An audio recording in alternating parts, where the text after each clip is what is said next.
My sister Penny was always afraid of the upstairs at our house. She never went up there at night. Our main conversation every night went something like this. "Buffy, go upstairs and find me my white sweater, black jeans, and leather jacket," Penny would say. The clothing items would change from night to night, but I was always asked to go get her things. She would never go up without an adult after dark. "Why can't you go get them?" I'd ask.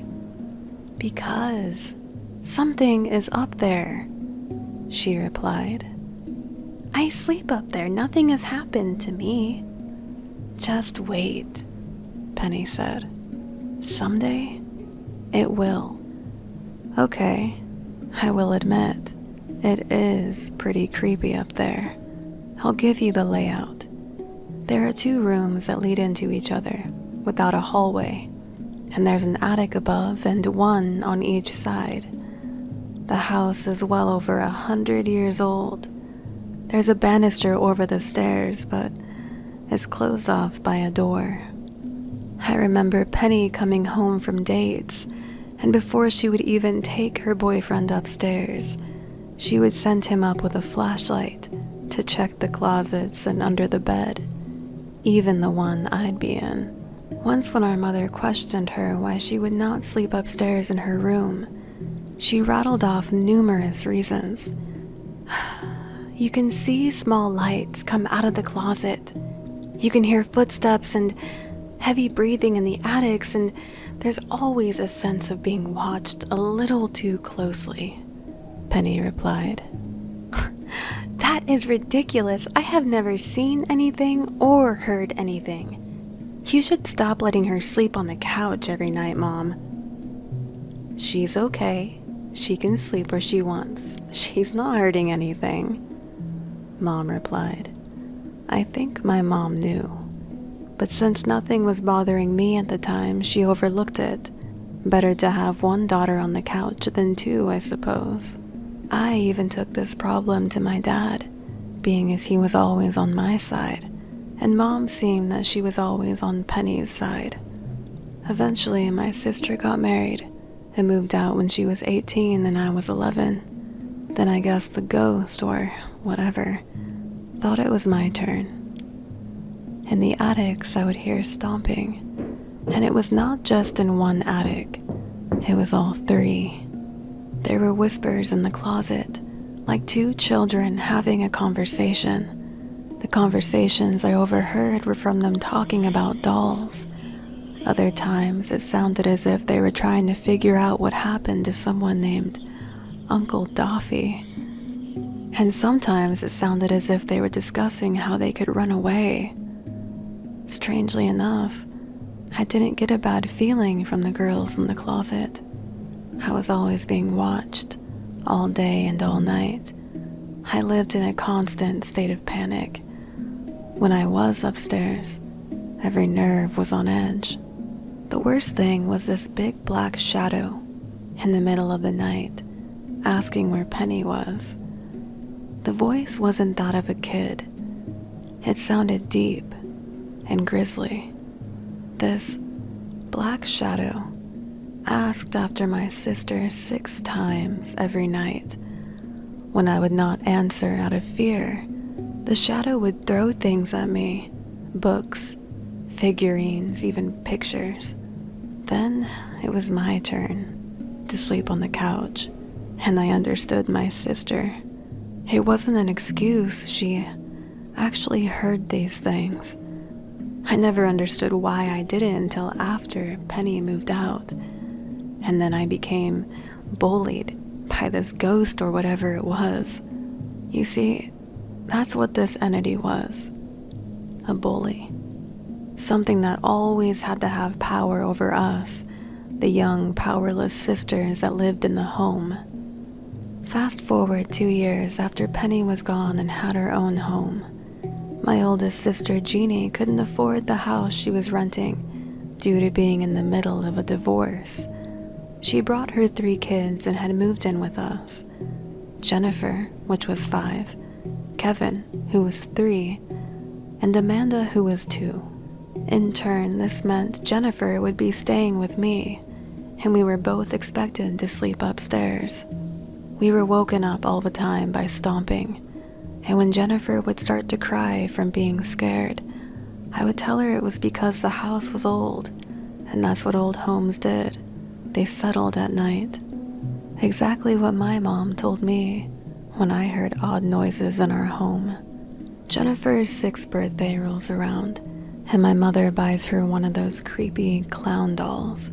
You know, the one with the plastic head, a wire body under its clown clothes, and the most insanely evil laugh. That clown stayed going off by itself at night, never during the day.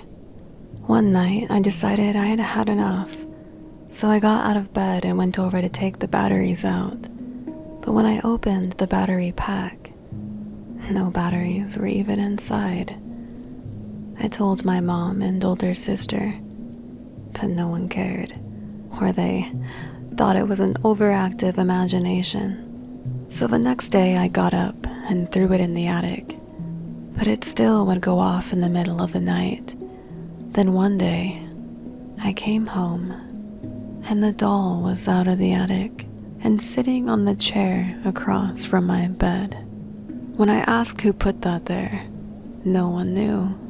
We ended up burning the doll, and then Penny came and burned sage in our home.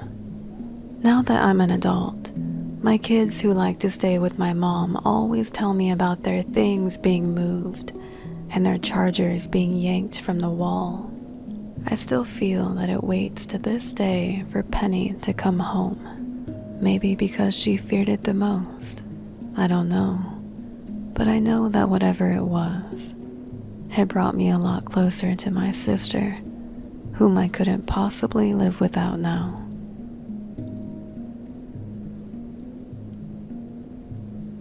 I'm a 23-year-old woman. I'm half Cherokee, from Georgia, USA. At the time that this story took place, my fiance and I were living on a large farm in Maryland. We didn't use the farm, but we were renting a small house on the property, and we were free to come and go around the grounds. I was only 19 at the time this took place, and the only residents in our home were myself, my fiance, and our cat and dog. Our cat was a lunatic barn cat that I had rescued because I can't say no to animals that need help. And our dog was my loyal pit bull who was a sweet and cuddly scaredy cat. She weighed around 75 pounds and is afraid of her own shadow. Our farm was situated on about 20 acres of land, and our driveway was about half a mile long. So usually when I'd get home from work, my loyal dog and I would go for a walk. Usually I brought my fiancé with me. Not that I was afraid to go out alone, just that he spends too much time playing games and not using his legs. After our driveway ended, there was a 12-mile-long road through the woods and farms until it finally reconnected with civilization. So it was safe to say that we were far, far from other people. Except for our landlord, of course. The first miles were through open farmland, followed by a brief patch of forest, about a half-mile of wheat fields, and then solid forest for 2 more miles. It started off like any other weekday evening. My fiancé and I returned from work to our happy cottage and happy pets.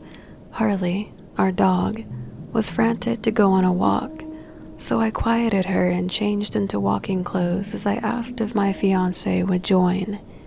He had gotten home shortly after me and said that he had seen one of the coyotes that we have around, close to the field by our house. But as you may know, coyotes are mostly scavengers, especially out here on the East Coast. So I wasn't too worried, and I am very capable of defending myself. I called him a wuss, and then told Harley that we could go, and the 2 of us would be fine without him. Laughing to myself, we left the cottage and started walking toward the driveway. The sun was going down, and the October air had started to get a chill. It rustled through the cornfields next to our long driveway. The corn was about 6 feet tall at this point in the year and impossible to see through. I assumed that my fiancé was just trying to scare me because there was no way he could have seen a coyote in this field. Harley was enjoying her time, tearing in and out of the corn stalks on our walk up the driveway, and I knew that with as big of a coward as she was, she would alert me into any danger very quickly by running away. By the time I reached the end of the driveway, the sun had already set, and the moon, which had already come out, was shining high above the fields. It wasn't quite full, but it provided enough light that I didn't need to use my flashlight or Harley's collar light. We turned left down the road and proceeded across the first section of the field. The first field was soybeans, and if you don't know, they are relatively short plants that nothing but a rabbit could hide in. Off in the distance, I spotted a few deer, but nothing alarming, so we relaxed and enjoyed our walk through the night air.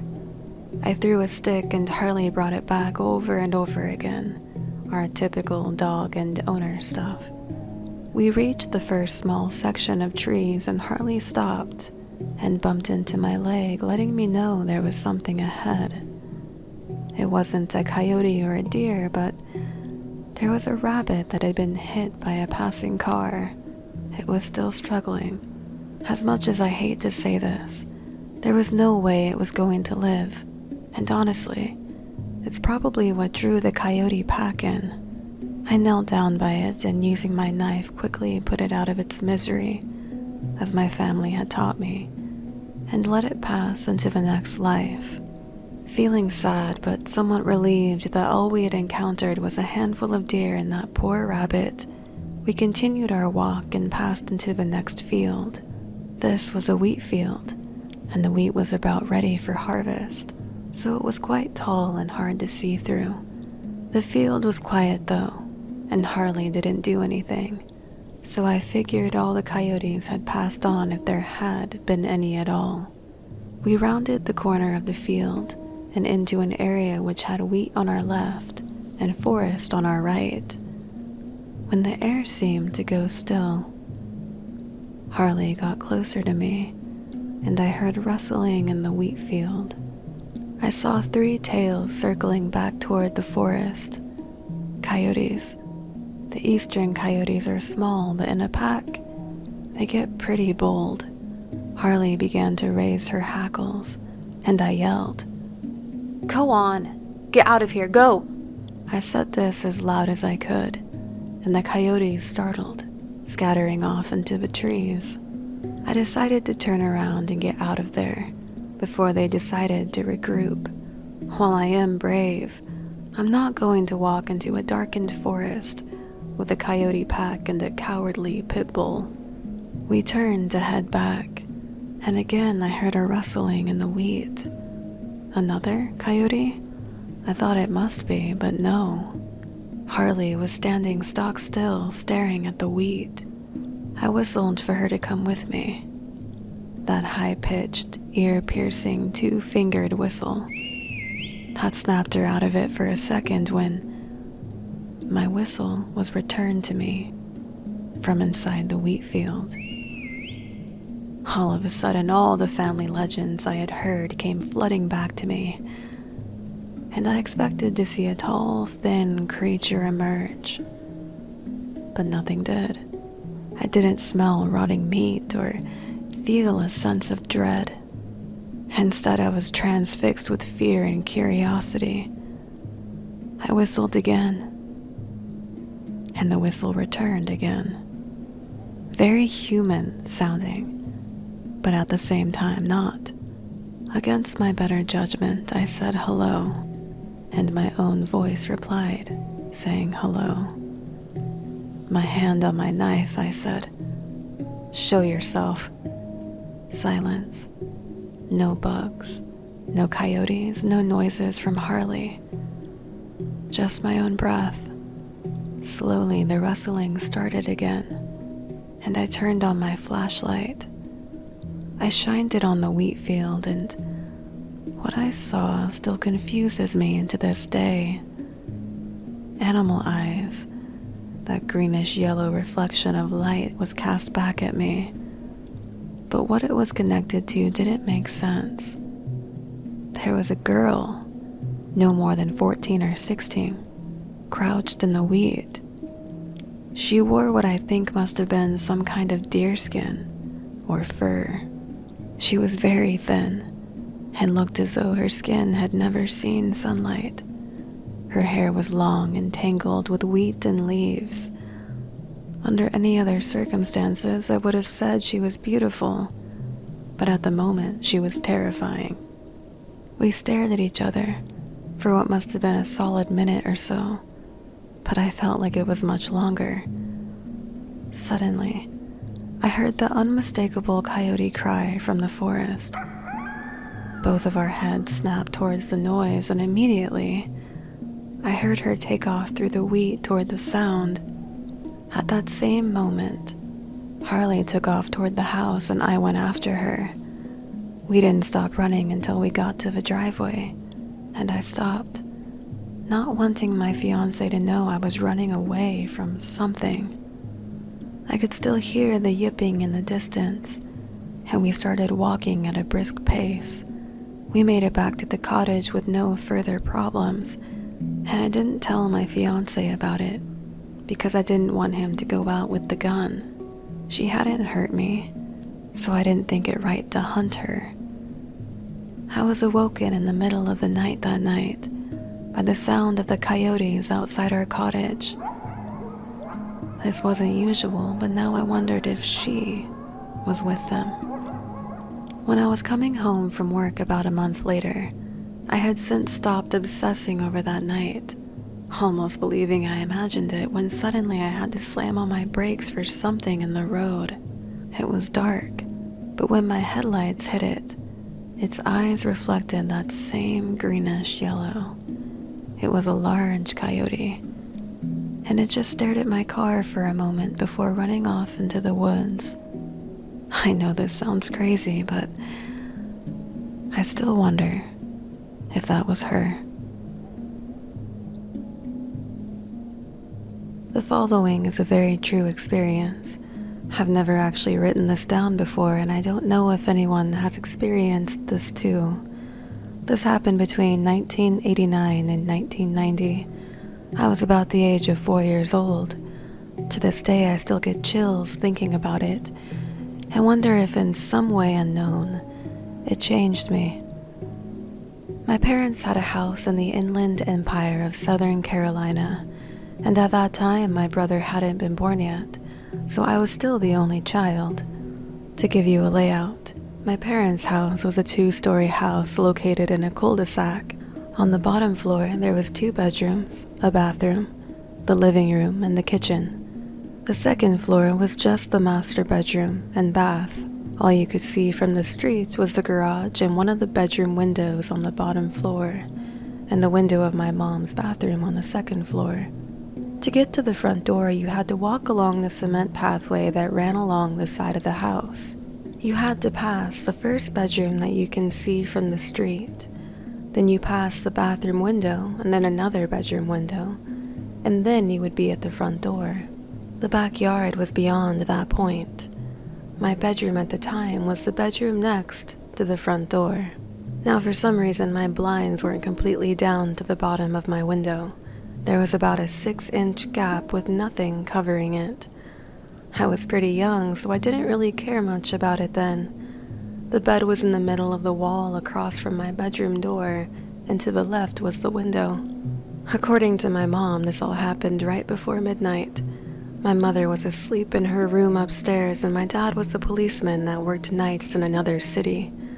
I was fast asleep in my room, and out of nowhere, I suddenly awoke, looking up at the ceiling. I don't know what woke me, or if I just popped awake on my own. After my eyes adjusted to the nightlight of my bedroom, I sat up and started looking around my room. All of a sudden, something caught my eye at the window, in the gap. First, I thought it was the streetlight reflecting on the window, but I knew for a fact that there was only one streetlight, and what I was looking at was two obvious glowing spots that were spaced apart as if on someone's face. Then I thought, is that a cat looking at me? And yes, I vividly remember thinking these things, trying to debunk this at 4 years old. I had remembered then that my cat Chelsea's eyes would reflect at night, but this looked different than that. The cat's eyes would almost have different colors when reflecting. These were two very solid, bright, white, glowing eyes, looking straight at me. I just stared at them, frozen stiff, trying to make sense of what I'm seeing. I couldn't see a face at all. The eyes were just so bright nothing else stood out. That void or face around the eyes looked blacker than the night.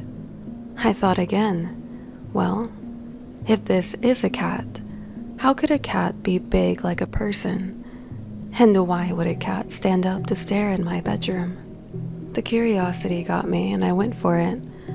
I flipped off my covers, turned my little 4-year-old body toward the window and put my feet on the floor. This is the moment the creepiest thing happened, and it will forever be burned into my brain. I got off the bed and got on my knees to get a closer look at this so-called cat, when at this very moment, this faceless pair of glowing white eyes begins to slowly and steadily tilt to the side, very similar to Michael Myers from Halloween. Eyes still locked onto me, not blinking once. The feeling of dread and fear shot through my body. Completely terrified, I burst into tears immediately, booked it down the hallway, through the living room, and up the stairs to tell my mom. Although I was going as fast as I could, it felt like it took forever. When I got to my mom, I was so upset. I couldn't get any words out. Tears were streaming down my face, and my mom was becoming seriously concerned at this point. She was able to calm me down just enough to get out the words. There's white eyes looking at me through the window on the bottom. Stutter crying hard. Are you sure? My mom asked. I cried out yes. She didn't even go down to look, she just called the police. I don't remember the time it took for them to arrive or what they said because I finally fell asleep in my mom's bed. I do remember faintly waking up to a knock on the door and my mom going to open it. The cop spoke to her and I hear her say, "Okay, thank you, good night." And she shuts the door. Did they find it, Mommy? I asked, half asleep. No, honey, he said they couldn't find anyone, my mom told me softly. It's okay now, just try to go back to sleep. It's safe to say that the next day, my whole window was covered. Years fast forward and I'm in middle school now. Every now and then I would think about that night. Sometimes I wonder if that moment was even real, if those eyes were really there, those unforgettable white eyes. One day a random thought came up and I asked my mom if she remembered that night. She told me, "Yes, of course. Why?" "I don't know, just wondering, I guess," I said. Then my mom proceeds to say, "Well, I never told you this, but when that deputy came out that night, he told me they made it a priority to get to our house as soon as they could, because not very long before I called 911, they received another call from someone else reporting that someone was looking in their window in our same neighborhood." Hearing that sent chills down my spine, and to this day I still wonder who or what was looking at me that night.